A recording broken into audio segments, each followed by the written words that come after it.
Hey, it's around here. Thank you so much for joining me in the last guest expert speaker for the .com Truth Virtual Summit. So this is actually the last speaker we're gonna have, and I'm really excited. It's gonna kind of bring us home in regards to the summit as well, because what we're gonna do, we're gonna talk about Facebook advertising, Instagram advertising, paid advertising specifically, and she's actually gonna take you through my personal business Facebook account. And what that actually means is that she's gonna take you through how much money I spent, what I spent it on, or the ads, what was good about it, what was bad about it, and just give you a bit of a realistic example. Now, this is not an account where you got millions of dollars being spent. It's just a small little. I'm still a total little goldfish in the industry. I'm still learning. I'm still like a, you know, beginner really. But it's gonna be fun to kind of see an exterior viewpoint and get some feedback. And hopefully you will kind of jot your thought process a little bit for your own questions, whether you're ready to start Facebook ads yourself, or if you want to, obviously in the future, what you need to do in order to get started, what should you know about, and things like that. So I'm really excited about that. A little bit of housekeeping before I introduce her. I'm going to just have at the end of this, like this in this session, I'm just gonna let you know a little bit about what to expect with the end of the summit, because we are gonna have the magic show in about 3.5 hours, which is the after party, the celebration. And if somebody hasn't met me, we haven't spoken, you still need some help, I'm basically gonna still give you a chance to just connect with me. And in the networking event that we just had, somebody brought up that it was very helpful that I was sharing behind the scenes, how I use Blue, how I do different things, how I manage my VAs. So the whole point of the co-working, like that last session I'm gonna do with you after Megan, definitely come on Zoom so we can actually connect and ask me any questions. I'm an open book. I'll give you whatever you wanna know, and I'll help you with anything you need help with. So with that said, I'm gonna introduce our final guest speaker, Megan Shields. She's a Facebook ads expert, and she runs a Facebook ads agency with her husband. And I'm going to bring her on, and we'll get started. Hey, how's it going? Really good. Good to see you. Yeah, you too. Thanks so much for having me. I'm super excited. Yeah, definitely. So I've seen the presentation, and I really appreciate the effort you've put into put the slides together and prepare. And I really appreciate it. It's very professional, and I'm excited to see what people's feedback are, see what you have to say about my effort. I know it's not perfect, but I'm eager to learn and get some external feedback and stuff like that. Yeah, I'm excited. I appreciate it. Thanks so much for having me. I'm excited to share some ins and outs of Facebook ads and all that good stuff. Yeah, totally. Before we get started, could you tell me a little bit, like, how did you get into this world of Facebook ads and stuff like that? Yeah, so my background is in financial services, business development, sales, marketing. So I've been in an entrepreneurial sort of role for a really long time. And in doing that, I was building my book of business using LinkedIn at the time. And that was really super successful, which is what gave me the idea to actually start a side hustle business.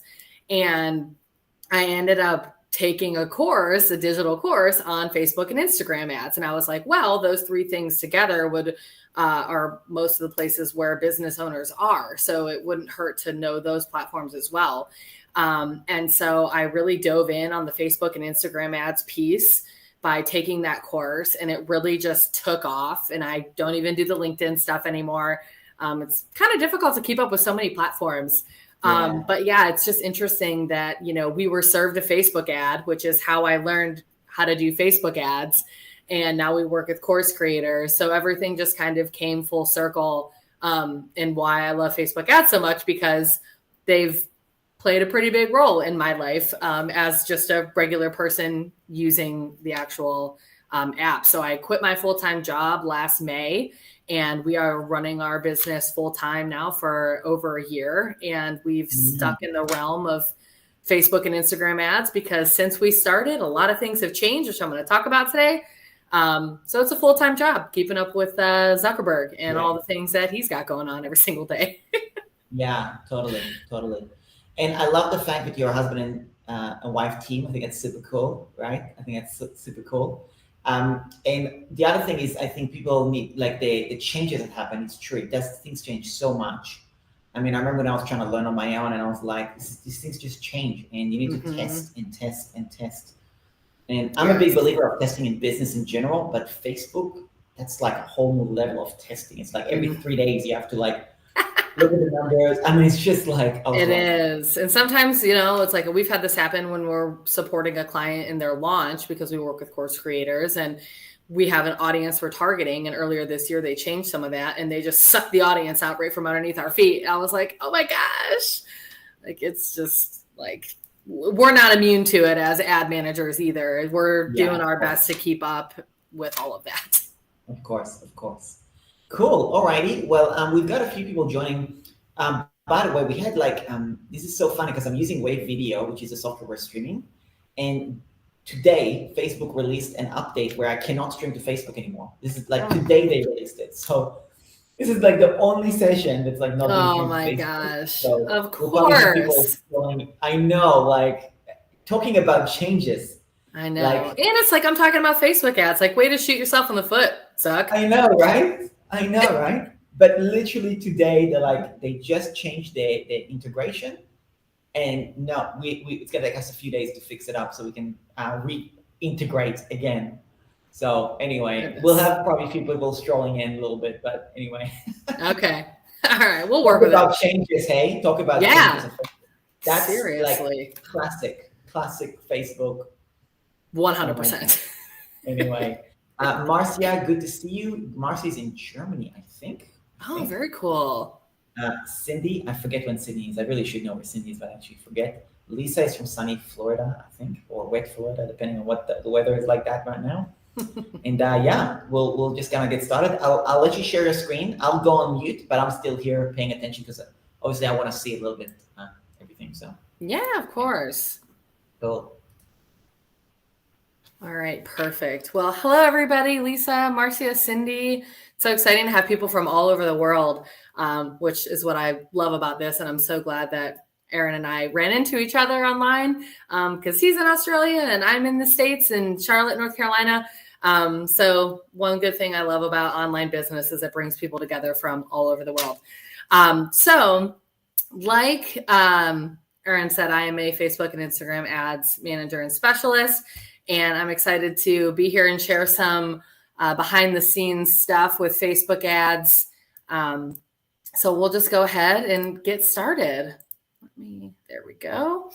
All righty. So if you're anything like me, you want to know kind of where we're going today in our time together. So we're going to cover a lot of things in this session. I think I have an hour, so hopefully I'll do my best to be able to get everything in that time frame. So we'll get into a quick introduction of who Megan Shields is, a little bit about our business. I know we did a quick intro just now, so that'll be brief. We'll get into Facebook ads today. It looks very different than it did last year or even at the beginning of this year.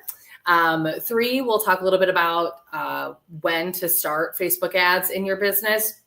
And then we'll talk about ways Facebook ads can help your business. And then the grand finale, we'll talk about Aaron's ad account, and we'll go through some of the ads he ran for the summit.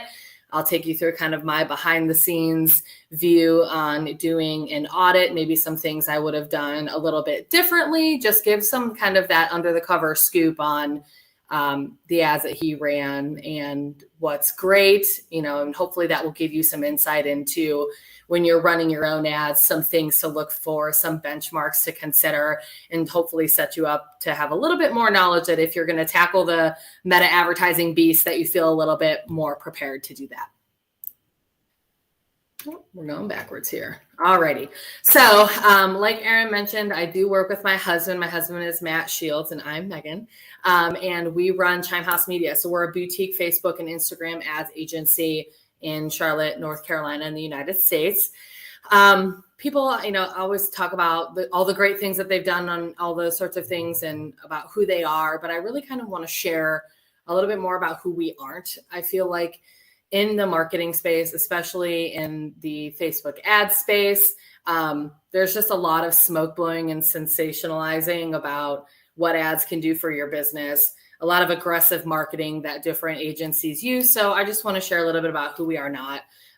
We aren't smoke blowers. We're very straight to the point and are honest with you, the business owner, on what's going on with ads, where they fit into your business, those sorts of things.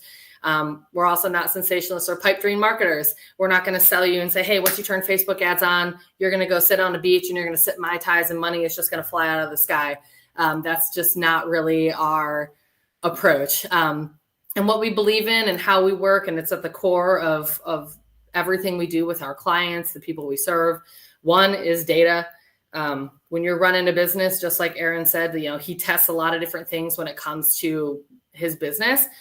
Everybody should, but especially when it comes to Facebook ads and online advertising, taking that data and understanding what's working, what's not, and making those changes in going forward to put yourself in a better position to be successful, because data tells you what's working and what isn't. So you might be spending a bunch of time, who knows, on Instagram Reels or something like that, and that might not be bringing money into your business. So maybe don't spend so much time doing that. So data is very, very powerful and can really give you a good idea of what is working with your audience, and really set you up for success. Foundations, having certain foundations in your business, like being able to nurture people, have, either like email marketing, having your offers solidified, those sorts of things, having those foundations, especially before you move into advertising, which we'll talk about in a little bit, is super important. And then long-term growth strategies. This is a marathon, not a sprint in business, right? So as business owners, we always want to be thinking about, what am I going to be doing today that's going to put me in a better position in 6 or 12 or 24 months from now, and understanding that, things change and evolve, and having those long-term growth strategies. So that's a little bit about us and who we're not, and how we sort of operate and the view that we take when working with clients. So, and getting into Facebook ads today, everybody has seen it. We've all seen it, that little tiny box that asks if you're cool with your activity being tracked. And so it seems like a seemingly harmless update, but as you can tell, and you've probably felt, it's had an immense impact on Facebook advertising today. So what that little iOS update did last year is that it changed the game for how people are able to be targeted for Facebook advertising. And so it's been a wild last 18 months in all the changes that Facebook has been making. Like Aaron mentioned before, we all know that it's happening. And so we are not immune to it as ad specialists in our business. We every single day we're working in there and things are changing, and they don't ever tell you usually. So for people that run ads maybe a few times a year, it can look completely different when you go back into Ads Manager and start moving around.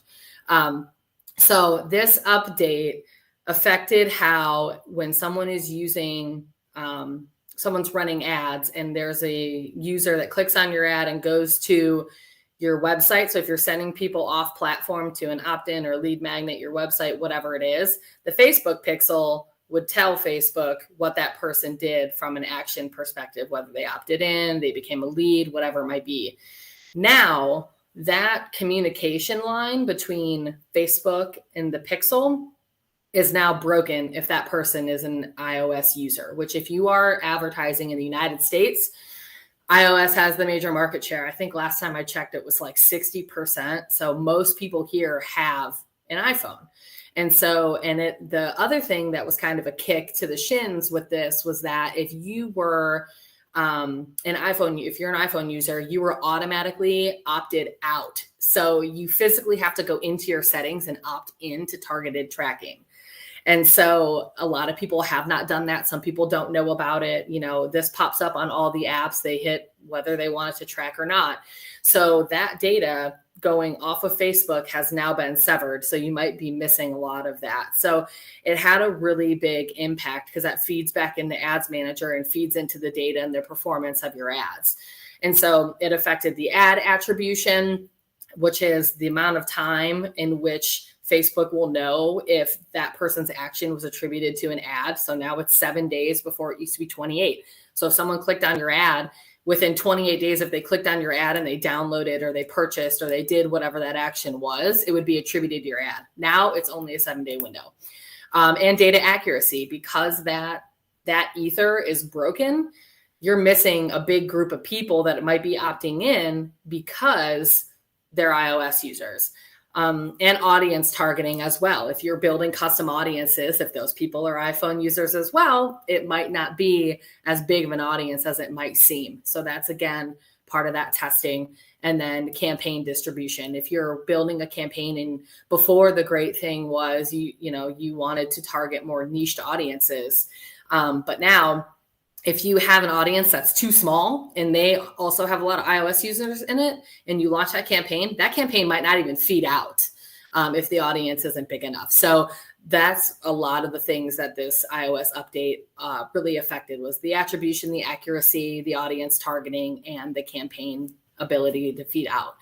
So what can you do if you are me or other people that are running ads, or you, the business owner that's running ads? Is one, go beyond ads manager reporting. Us personally in our agency, we utilize Google Analytics to be able to capture that missing data from Facebook, because the iOS update doesn't affect the data that's getting fed into Google. So using some sort of third-party system, there are a lot of other softwares out there as well that you can integrate that give you additional reporting outside of just Ads Manager. So for instance, we were working with a business coach client of ours that we were running ads to a lead magnet, and Facebook was showing that there was like 350 people that had opted in, and her average cost per lead was like $3.50 or something like that, which really isn't that bad. That's a really great cost per lead.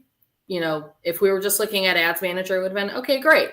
But when we looked into Google Analytics, what we really saw is that there was over 700 downloads of her lead magnet, and her actual cost per lead is $1.71.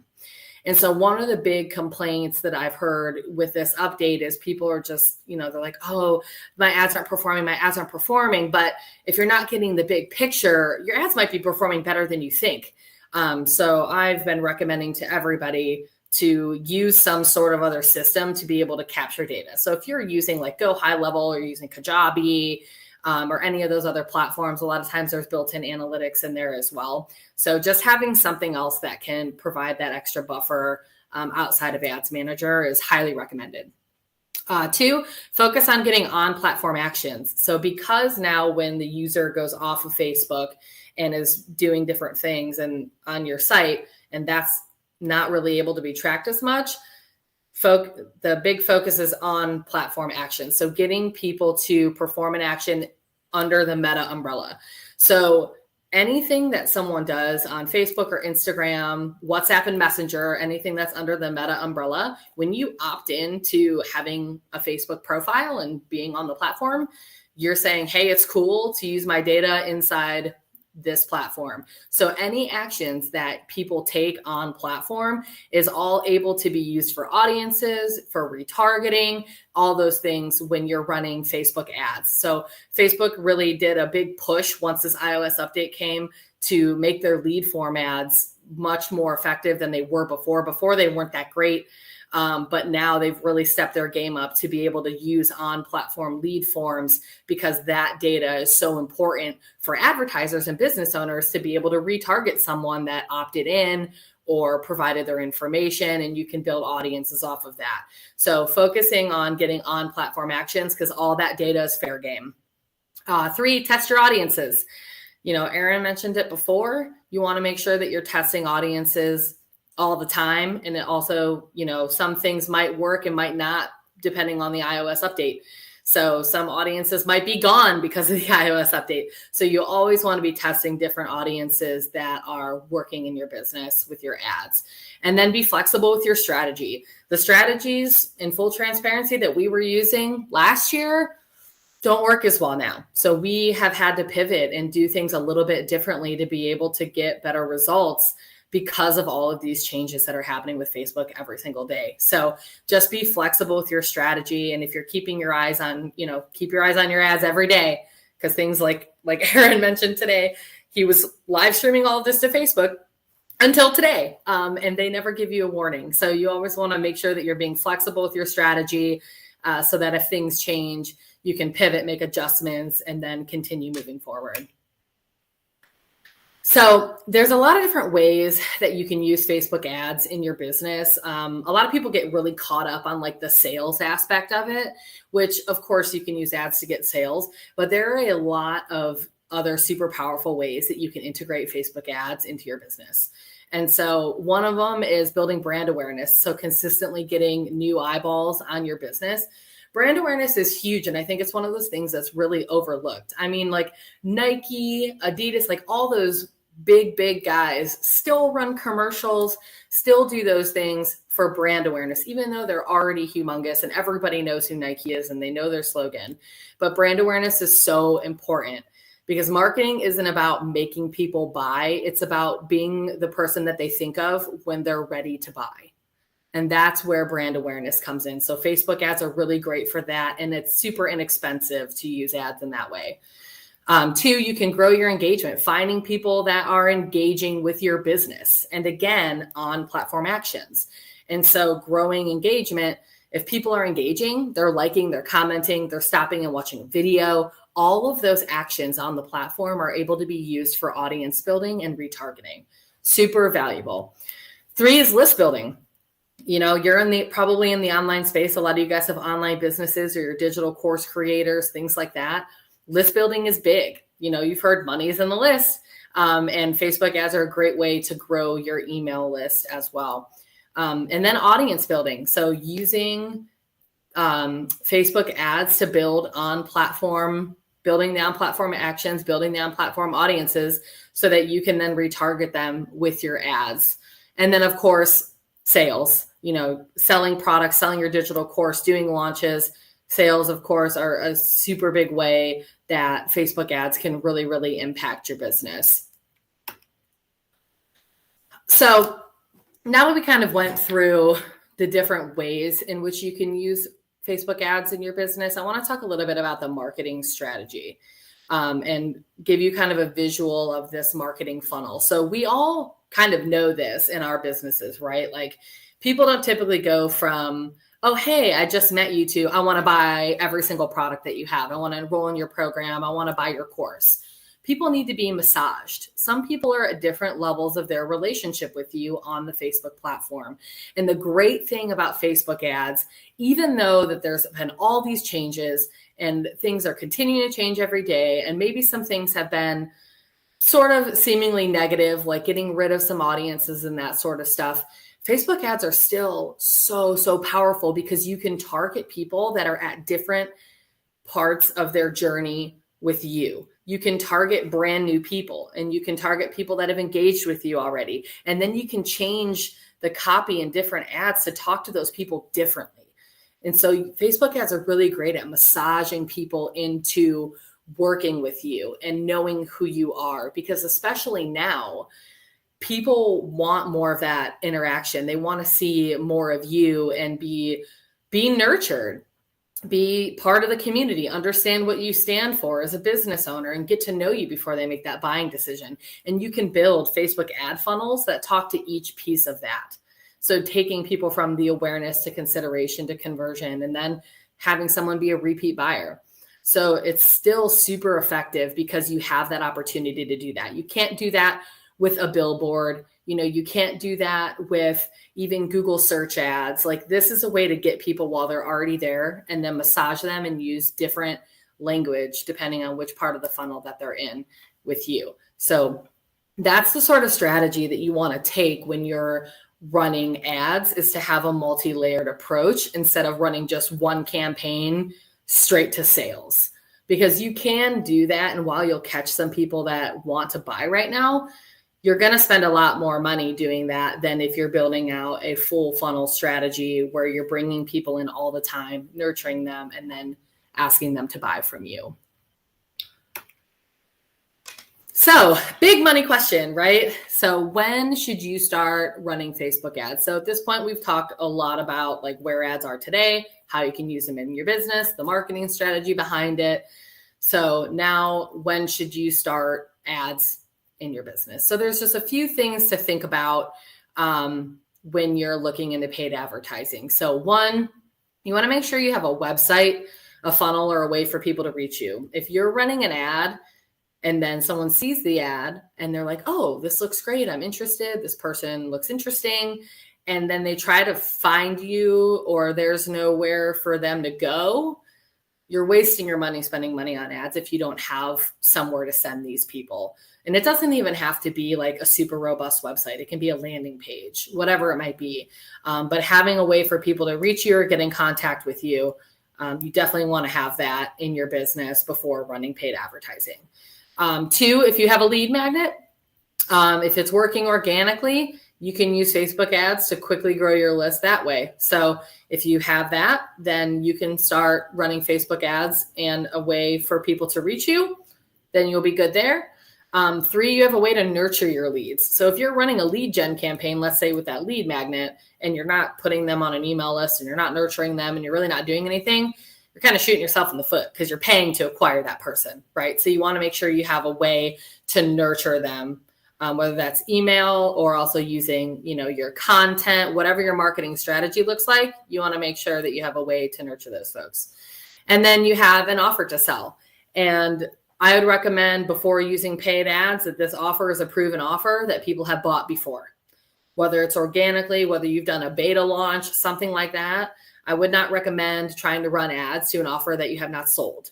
You can do that, but you're going to pay some money to find out whether or not people want to buy it. So I would recommend having a proven offer in your business that if you're going to run ads, make sure that it's been sold before. And then you can leverage that in your ad copy and talk about some experiences people have had and different things like that.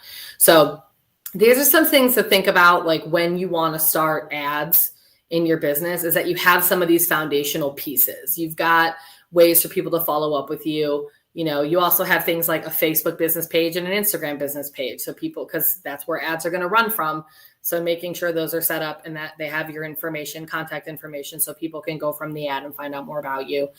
But also making sure you have a way to nurture your leads. And honestly, making sure you have the capacity too. So like if you're someone that wants to run ads for like one-to-one clients, but you can really only take on like 2 more clients, doesn't really make sense to run Facebook ads because ads are big traffic, which is why it works so well with like digital courses and like course creators and things like that, because you can sell unlimited digital courses. You can have anybody, go into your Kajabi. It doesn't really matter. You don't have to be there to field anything.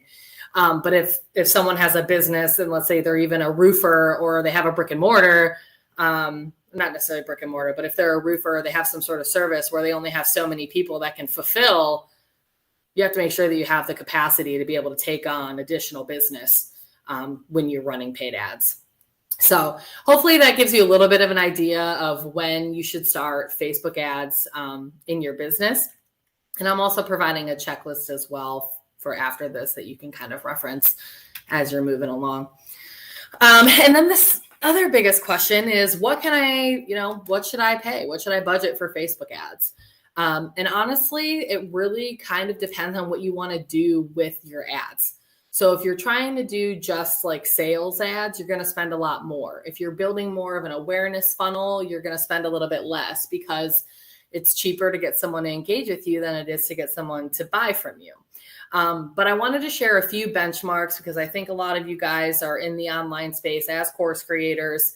So a few benchmarks are some of the major ways that we typically use Facebook ads in our business. So one is list building. So if you're running ads to a lead magnet, an opt-in, a video series, whatever that opt-in is, you can typically expect to spend anywhere from $3 to $5 a lead. So if you're like, okay, I want 100 leads, well, then you're going to spend probably around $500 to get those people on your list. So that's a typical benchmark. Two, if you're running a conversion campaign, which is a campaign where you want people to convert, you want them to buy, you want them to opt in, you want them to take some sort of next step with you. You want to be at least spending $20 a day so that ad can kind of get off the ground and get some traction, and Facebook can learn from what people are doing, and then optimize your ad. So if you're running a campaign but you don't have enough money behind it, it's kind of a waste because you're not giving Facebook the opportunity to optimize and put your money at a better use, if that makes sense. And then three, if you're running ads to a membership, you can typically expect to pay twice the monthly fee to acquire that new member. And so these are just like some benchmarks, but what I want to emphasize is like, it's important to consider like what results are best for you in your business. Like, yes, $3 to $5 is a good cost per lead on average. But if you know that you have an email funnel and that you converted a certain amount and that people are going to spend $2,000 to $3,000 with you, then you can spend a little bit more money to acquire that person. And so it's important to know what benchmarks are acceptable for you and your business and what you're willing to pay, and not really getting caught up in, well, I want the cheapest leads, because the cheapest leads might not be the best quality. And so it's very different for every single business owner, and why it's important to really know your numbers in your business, what your lifetime value of your customer is. If you have a membership, how long do they stay in your membership? So then they typically stay for 6 months and my membership's, $100 a month. Like, I know that this person is worth $600, so I can spend maybe $250 to acquire that person. But it really just depends on you and your business. So before you start running ads, really think about those numbers and what you're comfortable with, so that when you're running ads and you might see a $6 lead, you don't get discouraged. Be like, well, I want my leads to be $1. Well, it might not be the most highest quality lead. And you might have some room to be able to pay a little bit more to acquire a better person. Okay, so we've covered a lot already, and I think I've got some time left. And so we are going to get into Erin's account audit. So we're going to dive a little bit into what it looks like in Ads Manager, the KPIs that I kind of look for, some insights and thoughts I have on the ads. And then at the end, we'll get into some Q&A. So the overall goal for the ads that he was running were obviously to get people to the summit. So you guys have probably seen some of these ads that we're going to talk about here shortly. And so the good about these ads is the ads are performing pretty great. The cost per lead is pretty reasonable, around $7, and he's getting results and he's pretty happy with them. So that's the most important part. The bad, I'm just going to say there's no such thing as bad ads. This is the beauty of meta ads. You don't have to live with bad copy or the placement or the creative or a bad ad. Everything can be changed in a short period of time without wasting money. So if you are seeing that an ad's not performing that great, you have the opportunity to change it. And so there's really no bad ads when it comes to Erin's account here, which we'll show in a second. And then the approvable. There's a few things I would improve to optimize the ads. I would, do things like testing more audiences and creative, and I would use some warm-up ads, and we'll talk a little bit about that shortly here. But let's dive into it. So the current setup, I wanted to give you a visual before we get into Ads Manager, because when you get into Ads Manager, it's kind of like, whoa, where do I look? There's a lot of stuff here. And so the current setup with how he's got his ads laid out is he's got 4 different campaigns running with different objectives. So there's campaign 1 is a conversion campaign, and campaign 4 is also a conversion campaign, both with goals of getting people to opt in to the summit. And then the second campaign is traffic, and then the third campaign is reach. And so again, a conversion campaign, which I mentioned before, is when you want people to convert. You want them to opt in or you want them to purchase. And so for this particular example, Erin wanted people to opt into the summit. So he's running a conversion ad, which tells Facebook to go out and find people that are more likely to convert. You need to have the right optimization when you're running Facebook ads. So Facebook knows what to do. Otherwise, they're not sure. So you need to tell them, I want people that are going to convert. And then the algorithm goes out and says, okay, I know all these people that convert. I'm going to show them your ad. And so that's what campaign 1 and campaign 4 are out there trying to achieve. Campaign 2 is a traffic campaign, which means that you want traffic. You want people to go to a website or a landing page or whatever it is. And then campaign 3 is a reach campaign. And the goal of a reach campaign is to show the ad to as many people as possible. It's not optimized for clicks. It's not optimized for opt-ins. It just is really great for awareness and staying in front of people's faces. And so reach campaigns are really great for things like the summit, reminding people that maybe didn't opt in, hey, you want to go opt in, and just staying top and center of mind. And so the first campaign here, the conversion campaign, is running to cold audiences, and he's running 2 audiences, one of female entrepreneurs and one targeting Amy Porterfield, which I'm sure we all know as online business owners and course creators. That's a great audience. I run ads to do it myself. The traffic campaign is optimized for link clicks, and the audience is running to a lookalike of Instagram automatic audience, which I had to actually look up. So I think this ad was created inside of Instagram, which is a little bit different, but it's only running on Instagram as well. And it's using, so the automated audience is the one based on Instagram activity, is what I ended up finding out.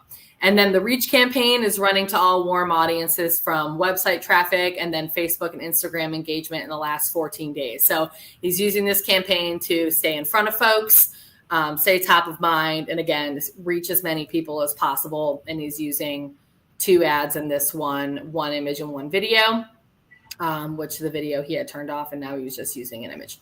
And so these are also some of the images that he was using as well, which is this phone image, which I'm sure a lot of you guys have seen, because that's where that was the only ad that was running for the opt-in.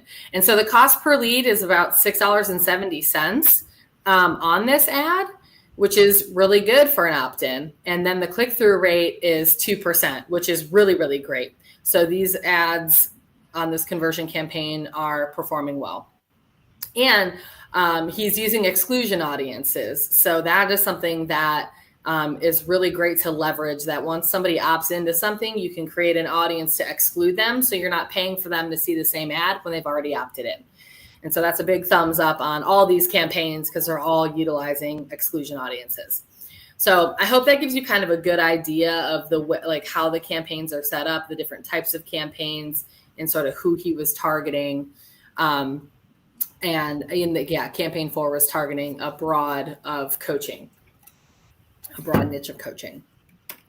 So in looking in Ads Manager, these are the campaigns. And I know it can kind of be like, whoa, what's going on? But the first thing that I look for when I'm looking at campaigns from a performance perspective is the click-through rate. And so we can see, and the click-through rate is what matters on conversion campaigns. Not for like reach campaigns and that sort of stuff, because reach, you're just trying to show to as many people as possible. But the click-through rate is what's important with the 2 conversion campaigns. So you can see that the click-through rate is 2.4% on this one and 2% on the other one. So campaigns 1 and 4 both had a really great click-through rate of 2%. So those ads are performing well. That's definitely something that we want to see. And the cost per result. So $6.40, $6.50 respectively. Those are really great. It's a comfortable range to pay for an opt-in. So I would give these ads a thumbs up. They've generated a lot of leads. They've generated more leads than this because I think I had the window shortened a little bit maybe. But it's a great cost per lead, a great click-through rate. And so there's a lot of data that you can get from Meta Ads Manager. And I think people get really caught up in like all these different things like CPMs and the cost per click and that sort of stuff when they don't necessarily matter. What really matters is like, are people clicking on your ad that it resonates with them? And is the result something you're happy with? And so for these 2 ads, definitely. And the Instagram post, that's for traffic. It's getting good link clicks. Click-through rate, again, for a traffic campaign, you're going to look at about 1% or higher because it's specifically going for traffic. So that's a great click-through rate. And then you can see here, this reach campaign that we talked about, click-through rate's really low, but it doesn't matter for a reach campaign, because what you want for a reach campaign is to get in front of people. And so he's reached 493 people, and it's really inexpensive to run a reach campaign. And so the idea is awareness, staying top of mind on that campaign. So those are the main things that I look for when I'm analyzing and auditing an account. Is for conversion campaigns, the click-through rate is at over 1%, check. Is the cost per result in the window that's acceptable for whoever the person is running ads. So for here, yes, we're good with the $6, less than $7. The traffic campaign, we're over 1% click, so that's great. And then the reach campaign, click-through rate doesn't necessarily matter. It's how many people it's reaching. And I think he's spending about, $1.50 a day on the reach campaign. So you can do it very cost effectively to be able to reach a lot of people with that ad. The audiences, we talked a little bit about the ones he's using, but just to highlight them, the female entrepreneurs, Amy Porterfield, this was the Instagram automatic audience, the website traffic, and Facebook and Instagram engagement of 14 days, all combined into one, and then the coaching as an interest audience. And then these are the ads. So you can see which ones are performing well. So again, the click-through rate. So when you're looking at like, which ad do I want to turn off? If you're looking at the conversion campaign, you're going to want to turn off the ad that's not performing as well. If the click-through rate is less than 1%, you can turn that off. And if there's a solid winner, you'll leave that one on. He was only running one image in a lot of these. So luckily that it panned out. I personally would have used a little bit more creative in the ads as well, instead of just using one image, because you're putting all your eggs kind of in one basket. So my thoughts on these campaigns, and I was trying to figure out the best way to organize all this stuff. So I really hope that it makes sense. But for the first campaign, that was one of the conversion campaigns that was running. And so the way that it was set up structurally is that the budget was set to campaign budget optimization, which now is called Advantage Plus campaign optimization or something like that. Facebook changed the name of it, but it's the same thing, which basically means that you're setting the budget at the campaign level and that Facebook will distribute the budget as it sees fit based on what's performing better. And so a lot of people use that and they think that they're going to be like testing the performance of different audiences and say, I'll just put the budget at campaign level and then Facebook will tell me which audience is performing better. And then it's just going to allocate the budget there. But you can't control which ad takes the bigger spend. So bigger audiences steal more budgets. And so we always will put the budget at the ad set level, so that you're giving an equal shot between each different ad set to really perform. Otherwise, if, for instance, this campaign is running to female entrepreneurs and Amy Porterfield, the bigger audience can suck all the ad spend and you won't really know which one is performing. So you want to put the budget at the ad set level. I would say always. Campaign budget optimization is good for when you're scaling and you've got winning audiences, but you always want to set it at the ad set level. Another thing is that the female entrepreneurs actually had all genders selected.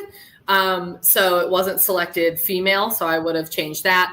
And then there's only one ad in this campaign. I would have at least 2 ads per ad set. You want to give the algorithm an opportunity to have different creatives to work with. And if you're only putting one ad out there, if it's not a good ad and it kind of flops, then you have to redo everything and relaunch everything, versus if you have 2 creatives, you can just turn one off and have the money go to the one that's performing best. So that's what I would have done with that first campaign. The second campaign was that traffic campaign that was running on Instagram. It was optimized for link clicks. I would have optimized it for landing page views. Whenever you're running traffic, you want to be able to get someone that has a little bit more intention. So if you're running just for link clicks, Facebook's going to go out and just find all these people that love to click links, but no one that likes to go anywhere. And so if you optimize for landing page views, you're going to find people that are not only going to click the link, but they're more likely to land on your page and actually interact with your content there.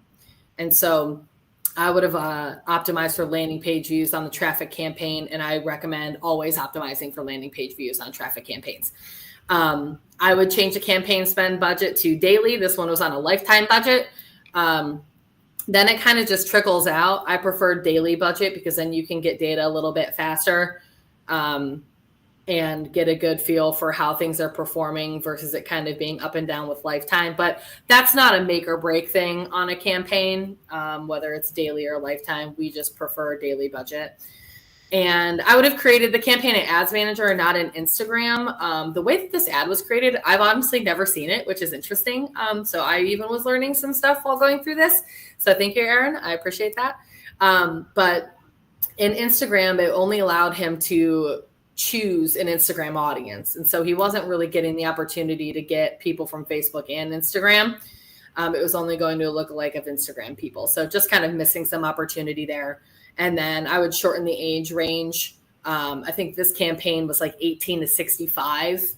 And I would have, which is the default, by the way, but I would have shortened it with your audience. If you want someone to opt in and they're going to come to a summit, someone that's probably 18 and someone that's probably maybe 65 might not be the type of folks that are going to come to a summit for multiple days. So I probably would have just shortened that one. Campaign 3 was the reach campaign. So the goal of this was to stay top of mind and in front of people that have engaged with the ads. And I would have expanded the audience to target all engagement since the ads began, because it was only targeting 14 days and the ads have been running since the beginning of August. And so that 14-day window you're still missing a lot of people that are warm.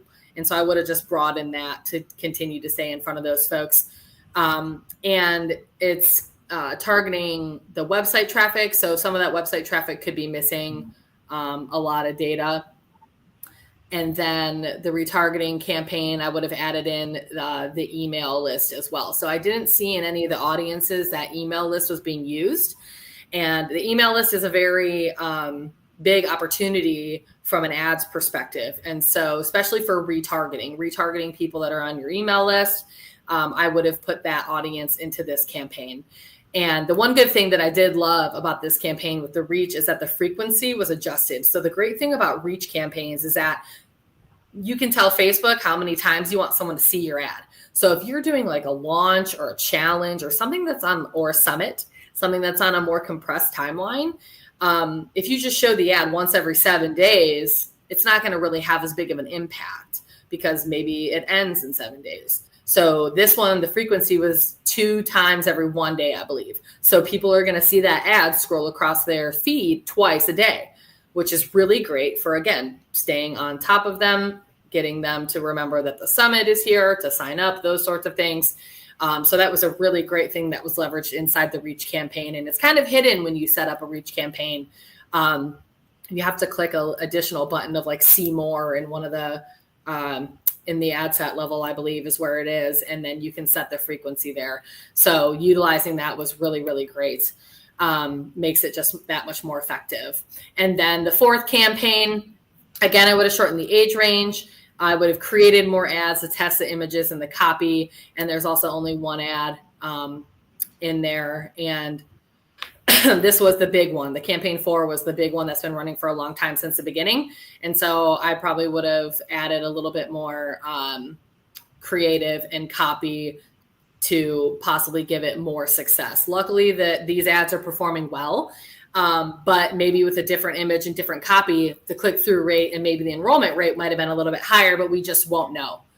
And so having a little bit more data to go off of really sets you up for better success when you go to do a summit again and you know what works.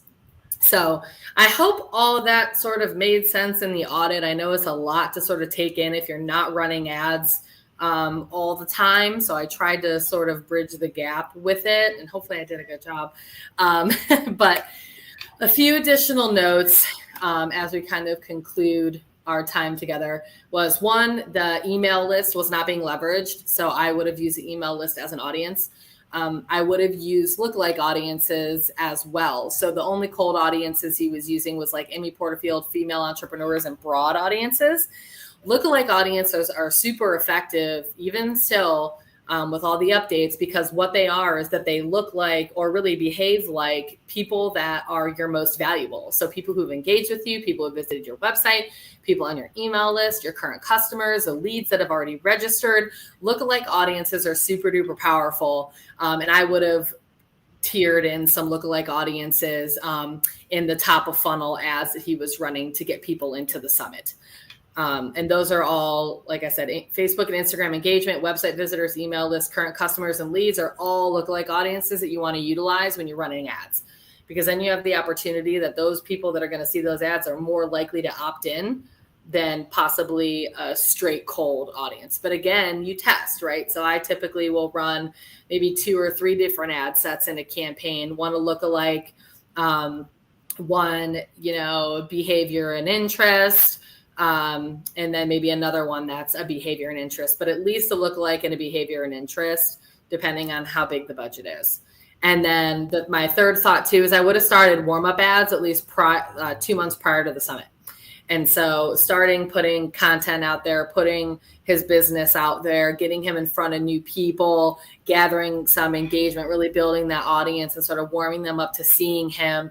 And then when the summit came along, we would have a lot more people in our audiences to retarget and to show the summit to, and just make it a little bit more effective.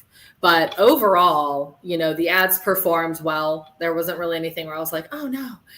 It's just more about, a little bit more robust strategy, a little bit more attention to detail. But it was successful. You're all here.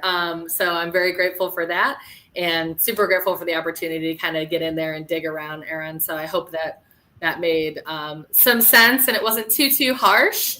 But overall, good job. And and thank you, everybody. I really appreciate the opportunity to chat with you. And I hope it wasn't like drinking from a fire hose, but I feel like it always is. Look, I think Facebook ads is like drinking from a fire hose, no matter how you splice and dice it, Yes, like that's what I struggled with putting that together. I was like, what's too much? What's not enough? So hopefully that kind of made some sense. No, this was great. This is great. And obviously I'll tell my agency to watch this. Couple of interesting notes that I'd like to mention. The ad that was the Instagram is actually the one thing that he didn't do. I did that one because I was just on my phone and I was just bored. I was like, I want to get more. I'm just like annoyed. I'm like, I want more registrations. I'm just like, when the app set something up without him even. I didn't even bother asking. I did the same thing with TikTok. I did a campaign on TikTok. I just went on the thing and I just did a campaign, put a couple $100 and I was like, whatever. Just how did that do? I don't think I got one sign up from it. Honestly. Okay. Yeah. I've kind of looked at TikTok advertising, but I haven't really dove into it or done anything over there yet.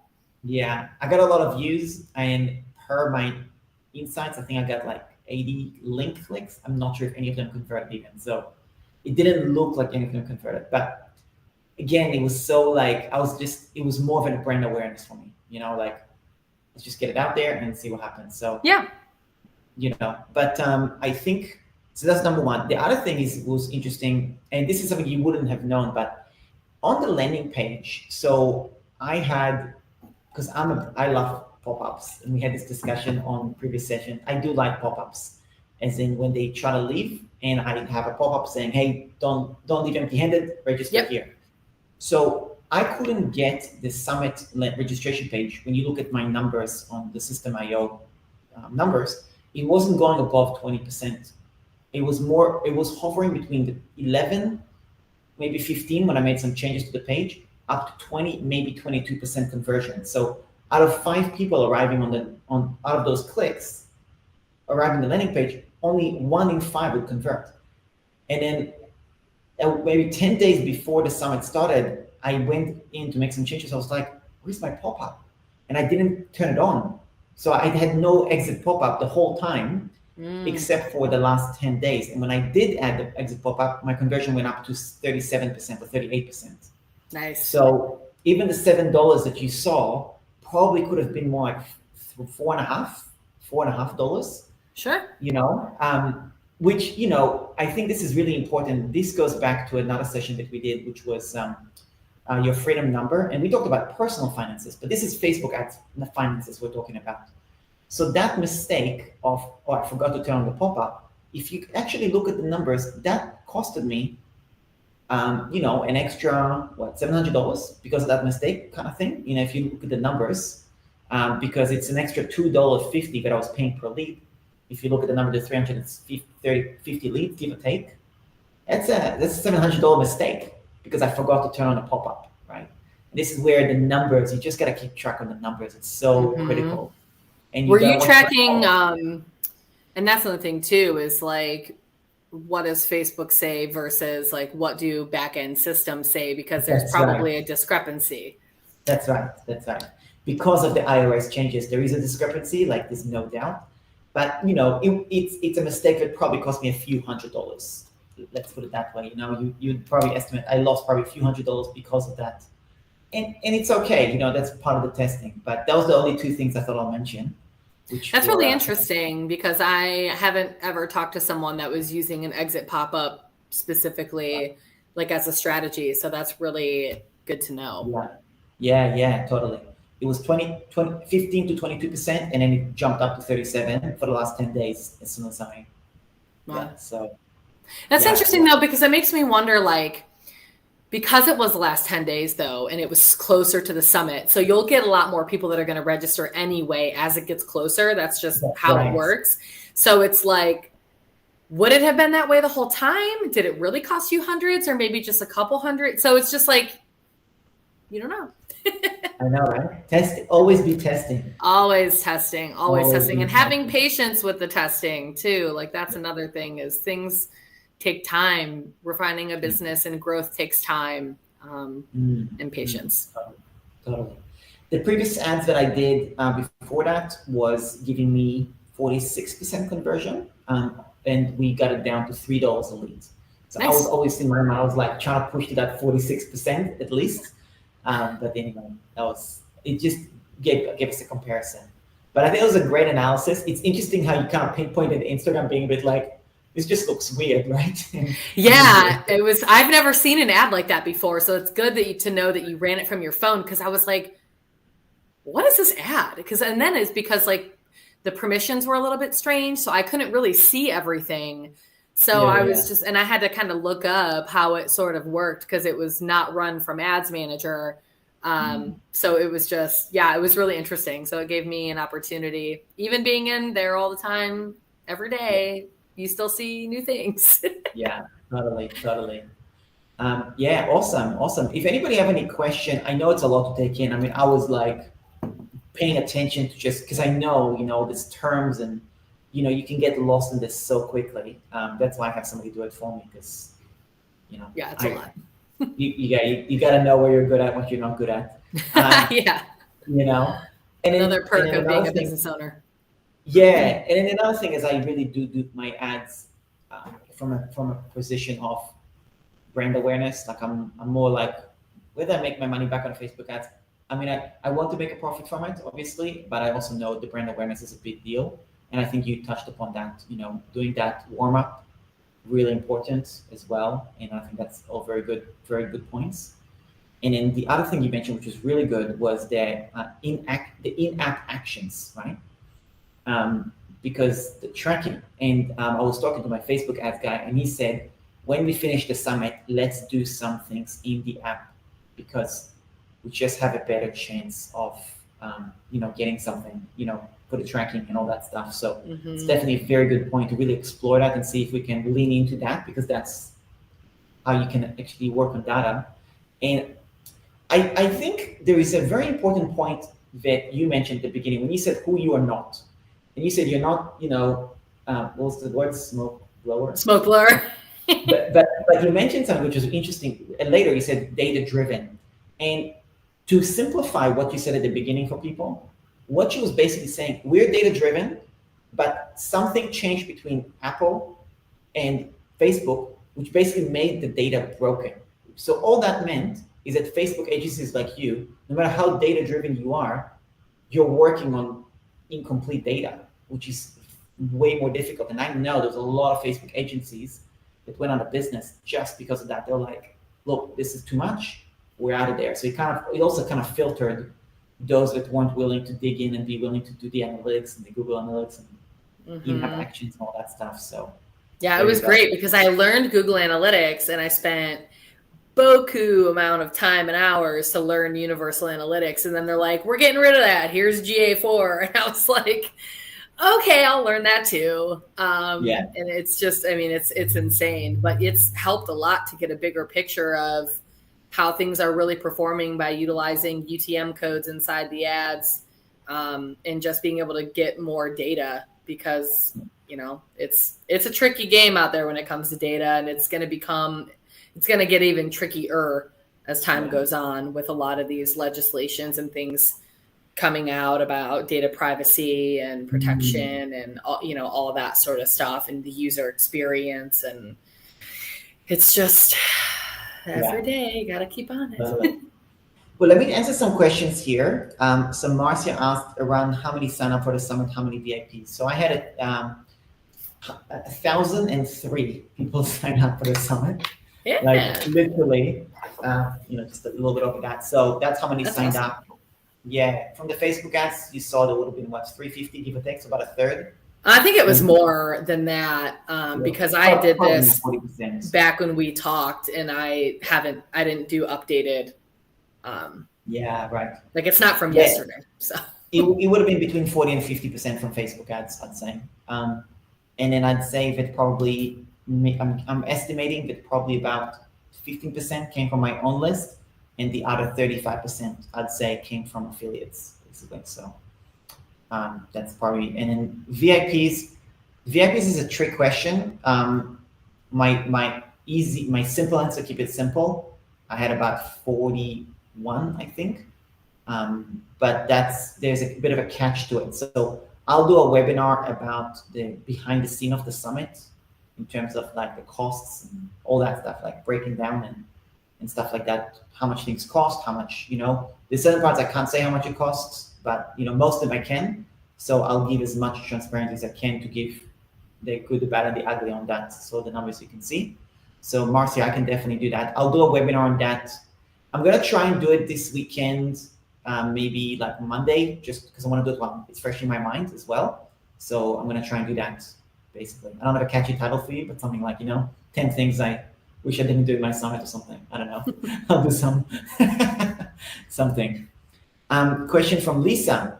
Megan, do you focus on creating ads for course creators, or do you have a variety of clients and that's just what you mentioned because of this summit? Hi, Lisa. So we actually specialize in working with online coaches and course creators, people that have digital products. We have worked with other sorts of businesses like locally here in Charlotte and that sort of stuff, but most of our clients are all course creators. Awesome. And I'll share, if you want to share your slide quickly, there's a slide at the end, just in case you do want to connect with Megan as well, to learn more about her. And like I said at the beginning, I will do a blog about the speakers, so there'll be a blog about her as well. So you can get in touch and learn about what she does and stuff like that. So you can just take a screenshot of this and connect with her separately if you do want to explore her services. They focus on done for you primarily, right? Yes, we have some things in the works actually, but yes, right now it's mostly done for you. We have a course and we have a VIP day offer and a done for you, and we are creating something super exciting to bridge the gap. Awesome. And separate to this, it's really important to just make sure you're ready to explore this, like she said at the beginning. If you can go back to that slide, I think it's really important to kind of go over that slide quickly. Yeah. Because I think there's going to be a fair amount of people here who obviously want to be ready, but they're not ready. And it's all very exciting to see numbers and be like, oh, I want that. But you also got to do it at the right time. Yeah. So here is, you have a website funnel or a way for people to reach you. you have a lead magnet, you have a proven offer, you have a way to nurture your leads, i.e. follow up, right? Like with me, I had, I do email follow up, whatever.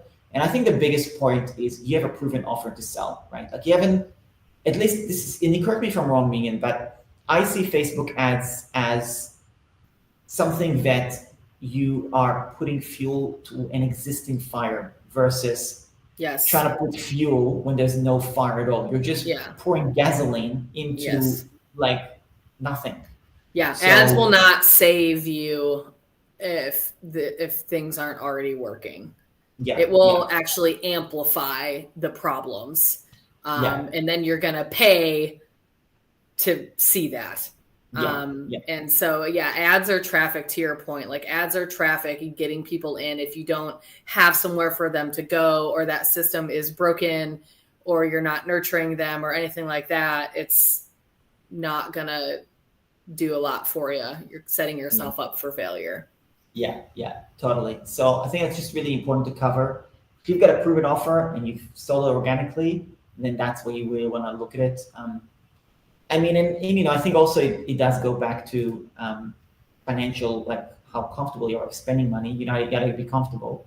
Yeah. And I remember I really had to overcome that. Like I was willing to, once I hired my agency and the ads that I was putting, I did it in a way where, even though it's not gambling, I treated it like I'm okay to lose that money. I don't want to lose the money. I want it to give me a return, but I'm okay that the only return I'm going to get from it is purely brand awareness. I'm okay with it, right? And I think that mindset helped me to really just be like, no worries, put it in. Yeah. You know what I mean? Well, and I'm glad you mentioned that. And that's why I brought that up in like the different ways you can use Facebook ads, because people get so caught up on the sales aspect, which of course you can use them for that, but they're so powerful to get just you in front of people and to build an audience and get that brand awareness, which if you have those things like an email list or a place for people to go to find out about you and all that sort of stuff, those sales and things end up coming anyway, just because your audience is bigger now.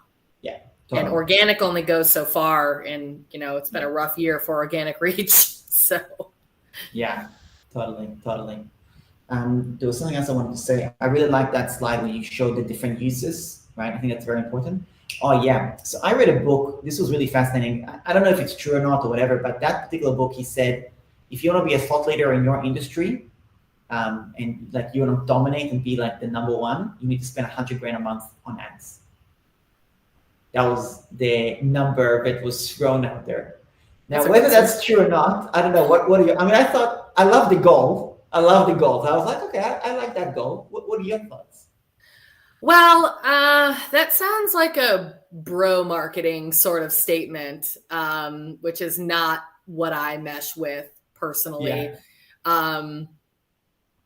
I don't know. That sounds like something Grant Cardone would say. So I don't know. I mean, I think like it wasn't him, but it wasn't bro. Yeah. I don't know. Like, I don't think you have to be spending that much money to be a thought leader on it. I think if you're also spending time to learn and investing in mentorships and investing in your personal development, which we do. And I'm not saying like I'm the end all be all Facebook ads expert, because I'm not. Sure. Or a guru. Like I'm not really into that word either. But I mean, we've spent hundreds of thousands of dollars on Facebook ads. But I don't think you need to spend $100,000 a month to necessarily be a thought leader. Was he said on Facebook ads, or is he saying on anything in general? It's a good question. I don't remember which one it was. It might have been just ads in general. But I guess that the idea was, you've got to put enough traffic in front of your offer to, get a wide enough audience, cast enough wide enough net. It was just an interesting concept. I was like, it kind of hit me from left field, you know what I mean? Yeah, like, that's insane. Like I've run an ad budget that big and it was crazy, but like you can definitely have results on not that ad budget. Of course. Yeah. Totally. Very cool. I've got a couple of questions here from Han. Do you do quick reviews on new campaigns to make them more successful? We can. Yeah. That's probably the Han, VIP if you have a offer type question, thing. what'd you say? Probably the VIP offer is probably that type of a thing, right? Well, we also do some like consulting, and we don't like advertise doing audits and stuff, but we have before. So yeah, Han, if you want to reach out, I'm happy to have the conversation for sure. Yeah. Okay. I think. What are your thoughts about using ads to promote an ebook, a general interest one? Ooh, so it's interesting because I've heard a lot of like ebooks are dead, because everything died this year. Ads, data, like Facebook. I mean, everything's dead. But I think it's one of those things like you can test, if your ebook has people are downloading it and it's doing well, throw some money behind it. If you're doing a campaign, and this is a great thing about like Facebook ads, like let's say you run a conversion campaign for people to download your ebook, you spend $20 a day. By the time you spend $100, you'll know if people want to download it or not. So I think it's definitely always worth testing to see, because I know like a lot of people that do advertise for ebooks and it works for them. So yeah, I'd say give it a shot. Yeah. You'll never know unless you do it. Always be testing. Always be testing. Go back to the original point of, do you have a proven offer, right? Do you have a funnel? Do you have a way to follow up? I think that's just go back to kind of that answer as well. I think that benchmark is really important. So, okay. Marcy said, I used a Facebook ad to build my Facebook group, got 1,000 members, but it took me 4 months at $7 a day. Was that good? Well, Marcia, do you think it was good? That would be my kickback. It's really depends on you. If you're happy with that growth, then that's all that matters. If the people are good quality that are coming in. Now, if you, instead of doing $7 a day for 4 months, you could have done $20 a day for maybe 2 months and got the same result. So it just depends on, your budget, your timeline, what works for you, and if you're happy with the results at the end of the day. So if you're good, then yeah. And then the funnel also makes a difference. Like if you've got something like a high ticket at the end, you're selling, if you're looking at Amy Porterfield, she's got a $2,000 DCA, Digital Course Academy. Well, she can afford to spend $200 on a lead, really, or a buyer, or even $500 on a buyer, right? That's so much money on that, yeah, she can spend that money, because even if she makes no money on the DCA, she still has the membership on the back end, which is then $97 a month. And then there's the circle, and it's the affiliate sales. And you just got to know your business. You got to know your numbers. And it's really important to also know how to, I guess, figure out how you can monetize. The monetization strategy goes a long way. Yeah. And just knowing the numbers, I love that you mentioned that, because we've talked to people that have memberships and they want to run ads. And I'm like, well, what's the lifetime value of your member? And they have no idea. I'm like, well, how long do they stay in your membership? Yeah. And those things are important, because when there's benchmarks, which I talked about, but at the end of the day, it comes down to what you're good with in your business and what your monetization strategy is. If you have an upsell or a downsell, or you have a high ticket offer or whatever it is, and that each person is worth X amount of dollars, then you can figure out your marketing with that. But without knowing your numbers and the data, you're kind of just flying blind. And I think a lot of people do that with Facebook ads, and that's why people hate them so much, because they weren't managing their own expectations and understanding that. And then they're like, doesn't work. Totally. If you're not ready to do Facebook ads because of the different points that we shared earlier, I really strongly recommend you go through check out the session that I did with Phoebe Dre about personal finances and doing your own numbers personally, your freedom number, because that's the starting point to then getting to, okay, once you can expand to Facebook ads, you have to know your numbers, right? So I think that's so important. If you're not ready for Facebook ads, do the personal finances first. It's just, really important to do that. This was great though. There's so much more that we can cover, right? This is such a crazy, ridiculous topic. There's so many strategies. I know. Do you just get an opt-in? Do you do brand awareness? Do you do this? There's literally 1,000 different ways to do this. And it really does go down to testing, you know. Testing and having a strategy and kind of have everything sort of buttoned up. But yeah, it's a lot. And that's why, like, when going through the audit stuff, I was like, ooh, I hope this kind of like makes sense. Because then I went down my own rabbit hole of like all this other stuff. And then I was just like, don't do that. Because, I mean, you could literally go on for days talking about this stuff. If I was to give a straight answer in terms of did I make money or lose money on the summit, I probably lost $4,000 on the summit, let's say $3,000 between everything, right? Not just obviously Facebook ads, but between everything, I probably lost $3,000, give or take. But again, those numbers I need to still go and crunch it and whatever. But you gotta also understand that losing $3,000 or winning a certain amount, you know, like there's also the follow-up. Like I'll give you an example of a win that I had from the summit is YouTube, my YouTube channel really boosted because of the summit, because I'm getting so much watch hours because people are watching my YouTube videos all of a sudden for hours, right? So my YouTube is like freaking spiked, right? And this is the first time I've had over 100 YouTube subscribers in a month added, right? It's the first time ever that I've had 3 digits of YouTube subscribers added.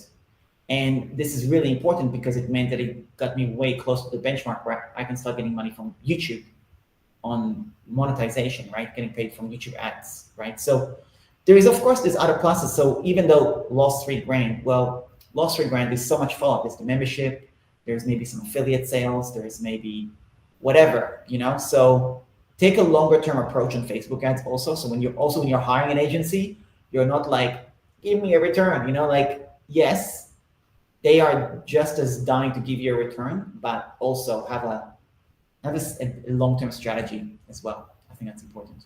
Yep. It's a marathon, not a sprint. We want to be in business a year from now and 2 years from now. And so all these people that, you know, you spent to acquire are, you know, maybe they'll sign up for one of the systems and you'll get, you know, an affiliate or they'll attend something else or buy something else from you or whatever it might be. Yeah, you can get a lot from that. And then even being able to monetize your YouTube channel. So there's just so much there that like is an opportunity. Yeah, absolutely. Absolutely. If anybody has any other questions, I'd love to hear it. But otherwise, I really appreciate Megan and your expertise. This was awesome. I'm going to show you my Facebook guide.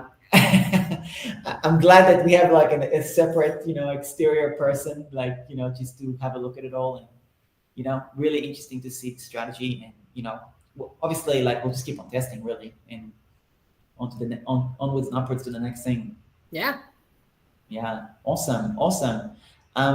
Perfect. Well, thank you so much. And then thank you. Before wrapping up, and we'll be in touch separately. I'll message you after this. Very cool. Thanks, everybody. Okay. Right. See ya. Bye. Bye.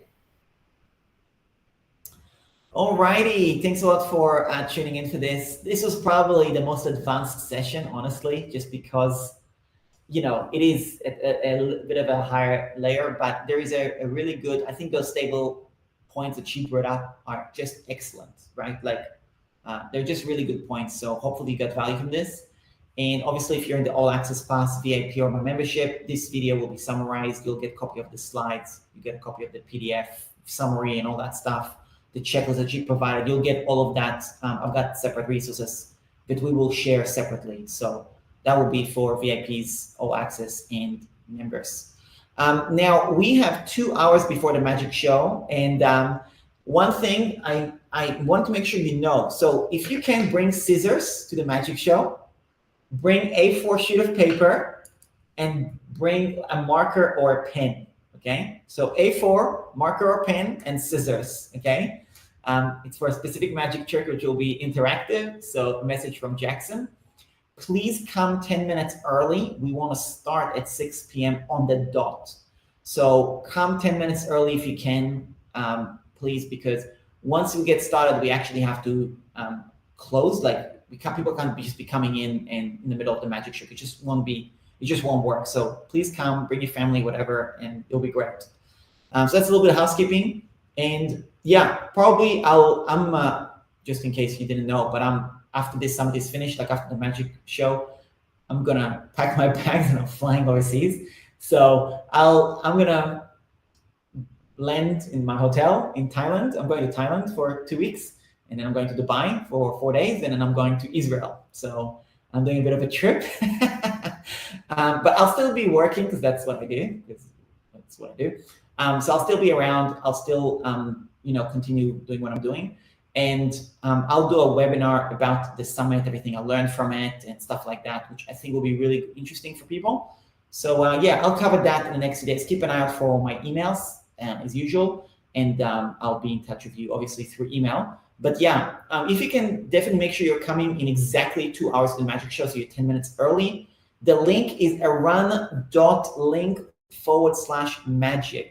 Okay, aran.link/magic. Really easy to know, to remember. aran.link/magic. Just add it. Here you go. Okay, so this is the link to the Zoom. Come in exactly 2 hours. Set up your alarm so you don't forget. And I look forward to seeing you all in a couple of hours. Bring family, friends, whatever. And that's about it. Thanks a lot for tuning in, and I'll speak to you soon. Cheers.